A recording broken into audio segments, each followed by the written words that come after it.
In the next episode, we'll collect the final heart piece of the game and get even more gold skulltulas. Oh wait, that's not how it works. In this episode, we'll finish the child half of the spirit temple. Oh wait, we did that last episode.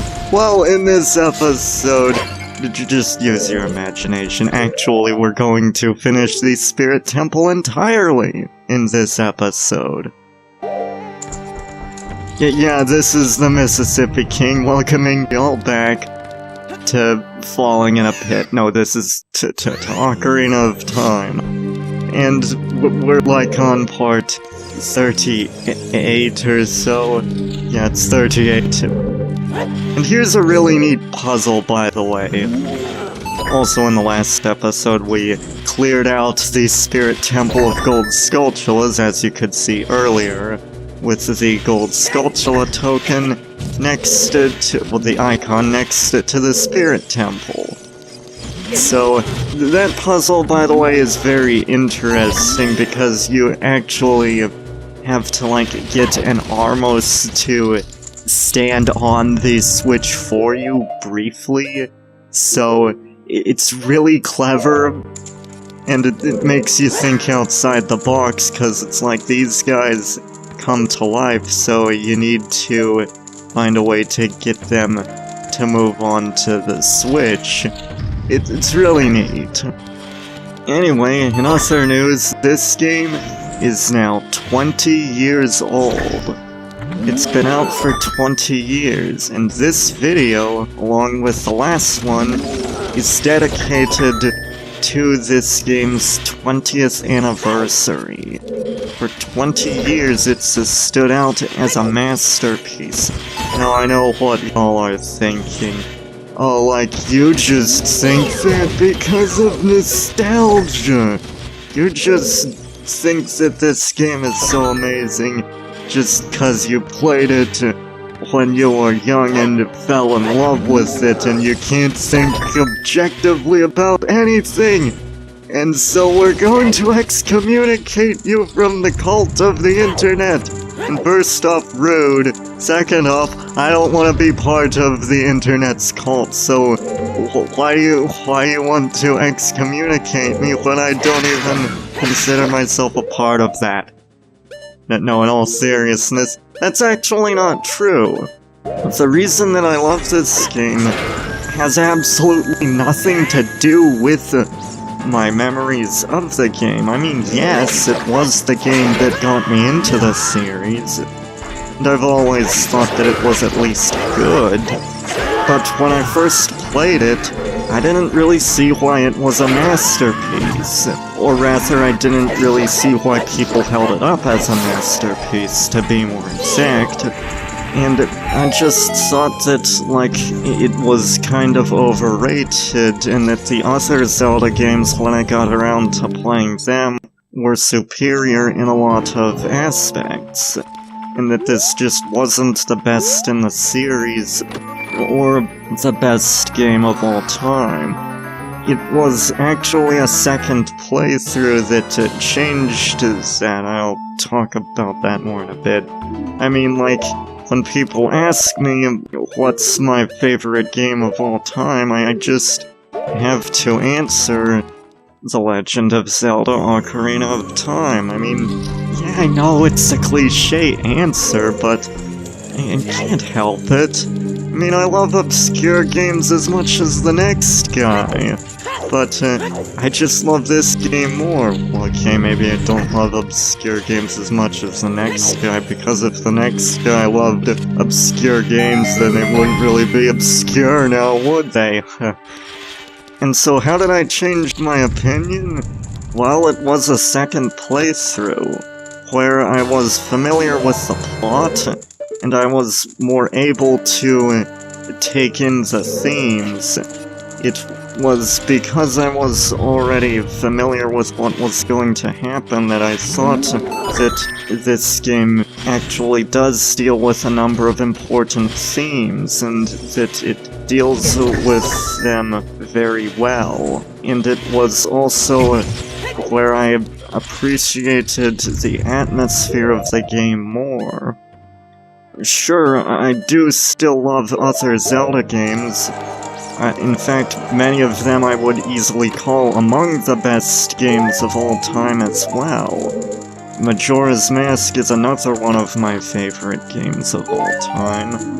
In fact, I'd even put Twilight Princess in the same box as well.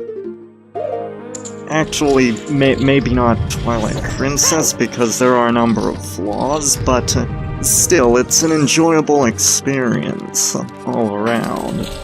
And all of this is to say, never underestimate the power of a second playthrough. It can, in many cases, completely change your opinion of a game.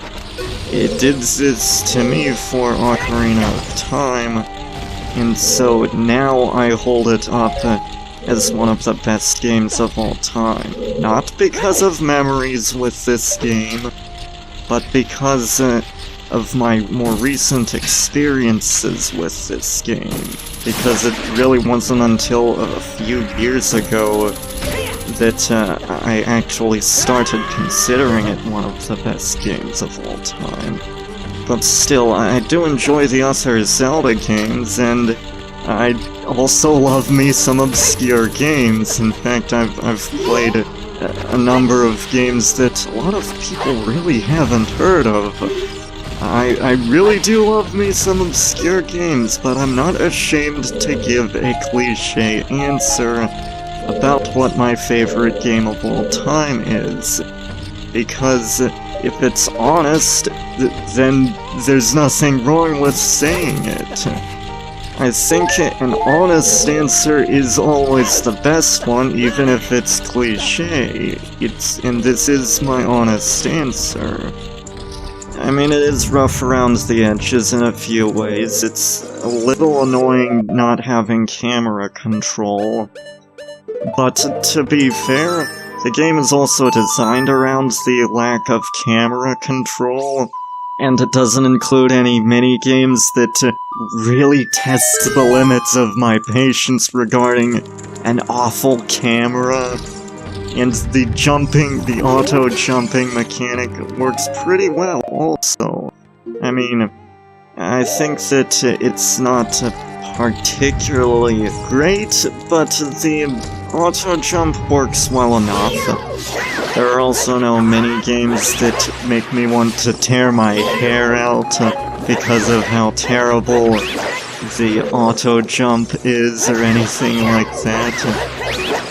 Why do I keep mentioning this? Well, in Majora's Mask there are some games that really were not designed with the auto-jump in mind. So I should have talked about this earlier, but we got the mirror shield. And it can reflect light, and it's, well, pretty useless in this game. It wasn't very useful in the other Zelda games that it appeared in.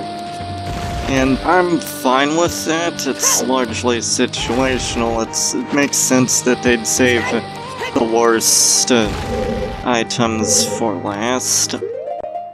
One of the things that I love about this game is it's a simple plot.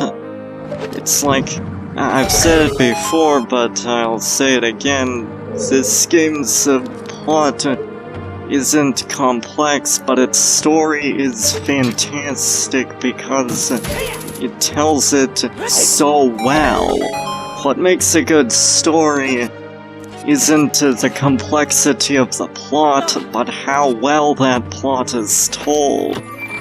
It's just like, we just need to stop Ganon because he's causing some problems. And that's effective. And I also think the use of tonal shifts in the game is incredibly interesting and great. You need to stop Ganondorf because he'll cause a lot of problems.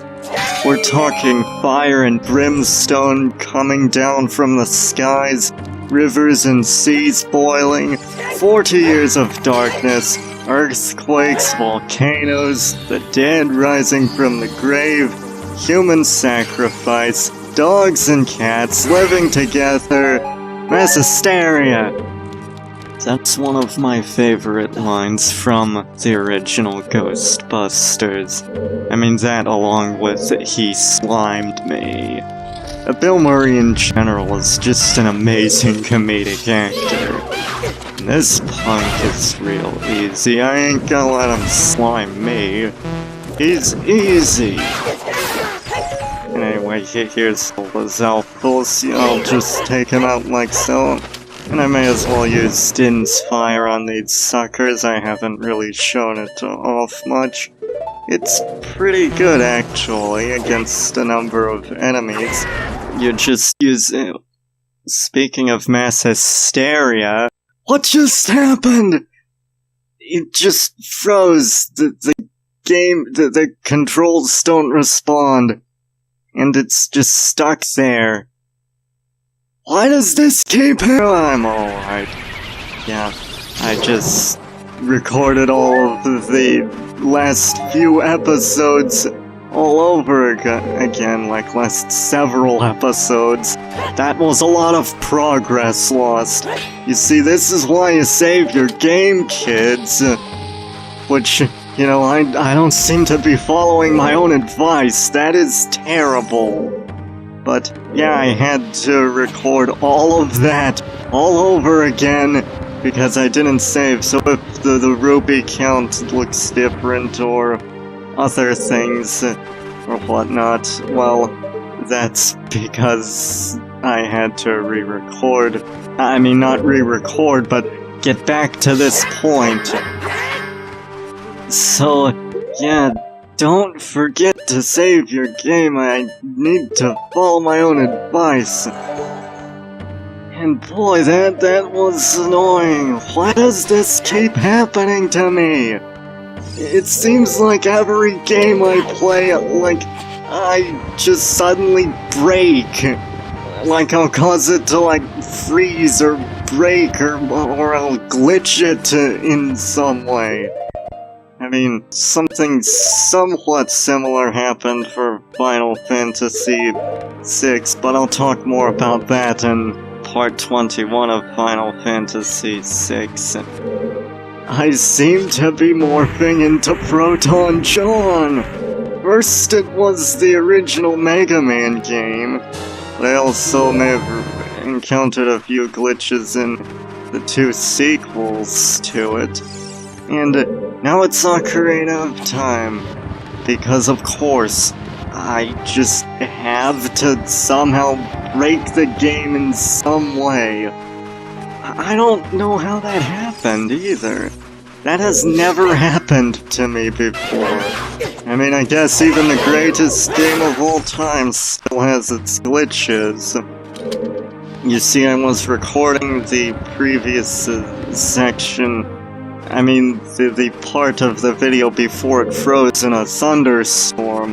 And so this part is recorded several days afterwards, so it's possible the thunderstorm played some sort of role, but I don't really know, so I can't say.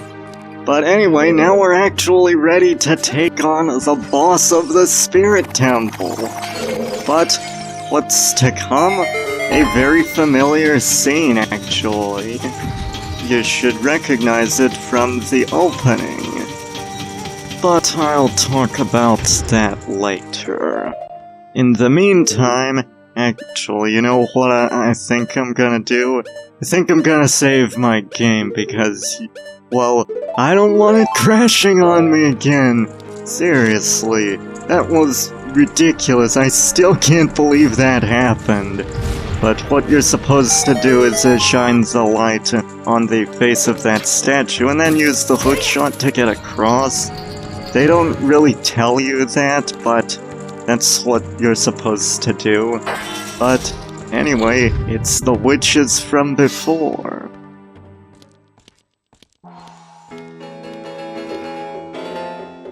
Ho ho ho, looks like someone is here. Hehehe, looks like it is Kotake. What an outrageous fellow he is to intrude so boldly into our temple. We should teach this outrageous fellow a lesson. Oh, loyal minion. Destroy this intruder on our behalf. Yep, it's another Iron Knuckle. We actually face 3 in this dungeon. It's kind of a shame the game didn't include more of them, but oh well. And this Iron Knuckle is interesting, because as you can see, there's something strange about it. You can use Din's Fire, I don't know whether that actually works, but Neighbor's Love comes in handy a lot because it provides a barrier. And of course, I'm gonna get out a blue potion, because, you know, magic and health are both important, because of course Neighbor's Love is important, but also these guys do a ton of damage. We're talking like 3 hearts per hit. That's like the kind of damage you can see in A Link to the Past. I kind of wish a lot more enemies dealt that kind of damage, because it would make it more of a challenge. Actually, you know, something that's interesting is defense has actually been kinda changed for Ocarina of Time compared to previous Zelda games. Because in A Link to the Past and the original, you improve your defense by gaining more males.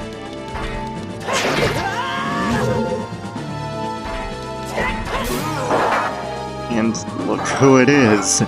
It's Nabooru, who was in control of the Iron Knuckle.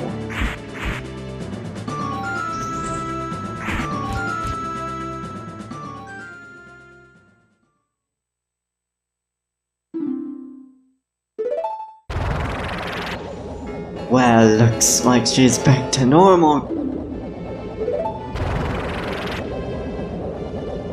She's just a little girl, but she commands a lot of respect among the Gerudo Kotake. Maybe we should make her work for the Great Ganondorf for a little while longer.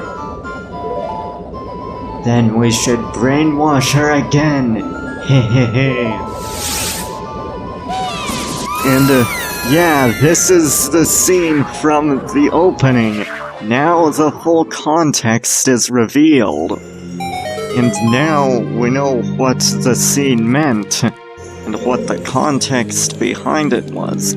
So now it's time to actually face off against the boss. And, the boss is actually kind of interesting, but, it's actually pretty easy.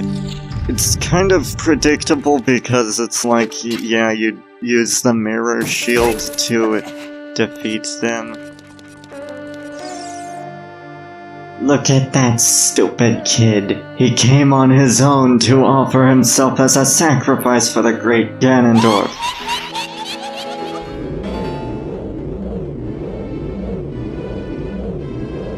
With my flame, I will burn him to the bone.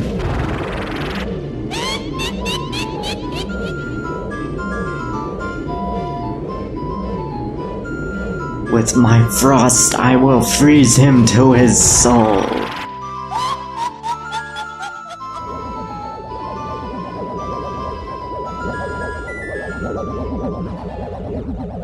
Sorceress Sisters, Twinrova.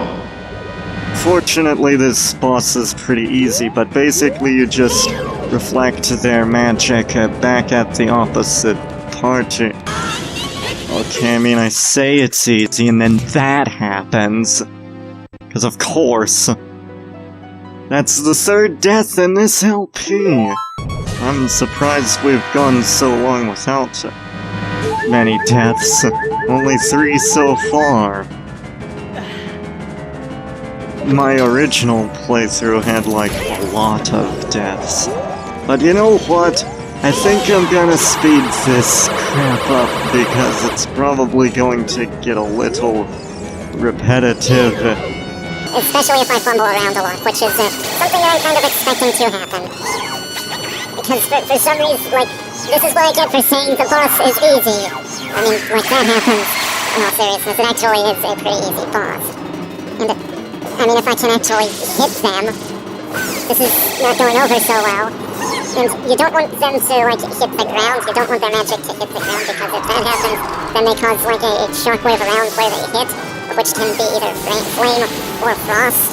And if it's frost, then that can freeze you, of course, I mean, obviously, but it freezes you in place. And these things, these magics do not hit for an insignificant amount of damage. I mean, I keep saying that it's pretty easy, but in actuality, it's not as... It is a little tricky, especially because it's a bit awkward aiming the shield, because of, like, how you move it about. And, it's still a pretty easy boss. And with that out of the way, I keep missing! Dang it, this is not going over so well. As I was saying earlier, the tonal shifts of the game are incredible because, you know, it starts off fairly lighthearted, but then it becomes a lot more serious, and it's not so straightforward. I think it was incredibly genius for them to make the bottom of the well the place in which you actually go back as a kid. The bottom of the well is the perfect embodiment of everything you've been through. Because, you know, you think you can escape from the horrors of adulthood, but, well, no, you can't. And the bottom of the well encapsulates this because it's not cheery. It's, in fact, quite dark and unpleasant. And that's the way the game asks us if you could go back in time to be a kid again. Would you take it? Is it really worth it? And that's an interesting question. It posits that perhaps it's best for us to accept the responsibility of being an adult because, you know, just because we can't see the evils in the world doesn't mean we can just sit around. It doesn't mean that they're not there. They never go away, but we can still do something to fight them. We can still use our power to reduce them, if not by much. Okay, and this phase is a bit interesting because what you got to do for this phase is absorb 3 of either fire or ice. And if you do that, then you can then reflect it back at Twinrova. And so, if you want to absorb 3 of either one, and don't absorb the other if you have 1 or more of the other magic. So if you have like 2 ice, don't then absorb a fire because I believe that will actually damage you. And same with fire, don't absorb ice. I think it lasts for as long as you have the magic within your shield. And then when you absorb 3, you shoot it back at Twinrova, and that makes Twinrova vulnerable. And she'll try to like fake you out at points, so watch out for that, and also watch out for falling off the platform. And seriously, this is gonna be a long fight, ain't it? I'm already gonna have to speed this up. So that's not gonna go well. I mean, the thing with fire in this game, it's much more tolerable than ice because at least fire doesn't halt your movement. You see that's what happens if you absorb an opposite magic. If you absorb ice when she shoots. If you absorb ice after you absorb fire. So watch out, and of course, be sure she doesn't fake you out. Or rather, get used to having her fake you out. You'll want to have some good reflexes here, but this shouldn't actually be that hard. I mean, I'm not making the same mistake I did last time in this fight, where like, I just died because I assumed that like there was something. Oh, sorry about that, by the way. Because I assumed that there was that I wouldn't be damaged that much. And by the way, I had to like tend to something off screen. It's no big deal, but it's alright now.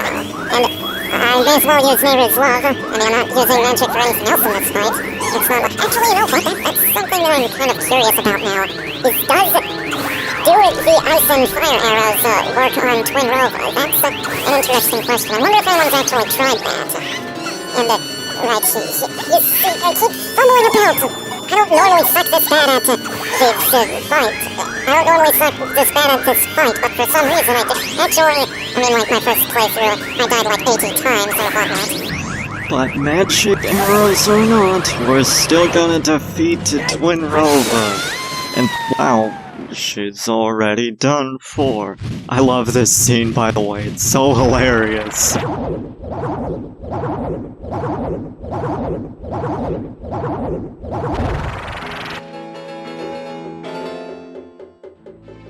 Shoot! What a fresh kid! This time we'll get serious, right, Kotake? What? Hey, Kome! What's that above your head? I don't know, but you have one over your head too, Kotake. But I'm only 400 years old, and I'm just 380 years old. We're twins, don't try to lie about your age, you must have gone senile. Who are you calling senile? We're twins, we can't be older. Yeah, how heartless can you be? You're so ungrateful.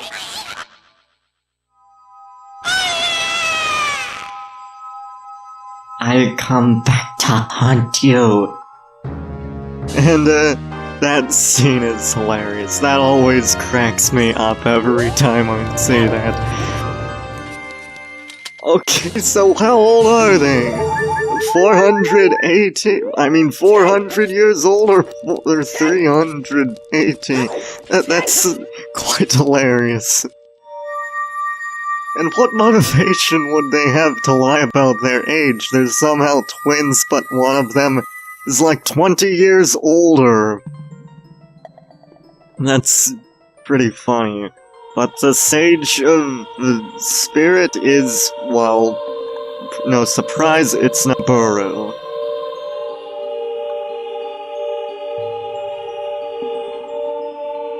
Kid, let me thank you. Hehehe. Look what a little kid has become in the past 7 years, a competent swordsman. By the way, I really messed up. I was brainwashed by those old witches and used it by Ganondorf to do evil. But isn't it funny that a person like me could turn out to be the Sage of Spirit, and now I'm going to fight them as one of the 6 sages? I'm going to pay them back for what they did to me. Kid? No, M-King, the hero of time. Instead of keeping the promise I made back then, I give you this medallion. Take it. And with that, there is only one dungeon left. Well, I mean, besides the final dungeon. One dungeon proper left. And with that, I say we're almost done. If only I knew you would become such a handsome man. I should have kept the promise I made back then. This is the Mississippi King, signing out, and in the next episode, we'll get another heart piece, the last in the game, and we'll grab some more gold sculptures. See y'all then. And this time I'll actually remember to save my game.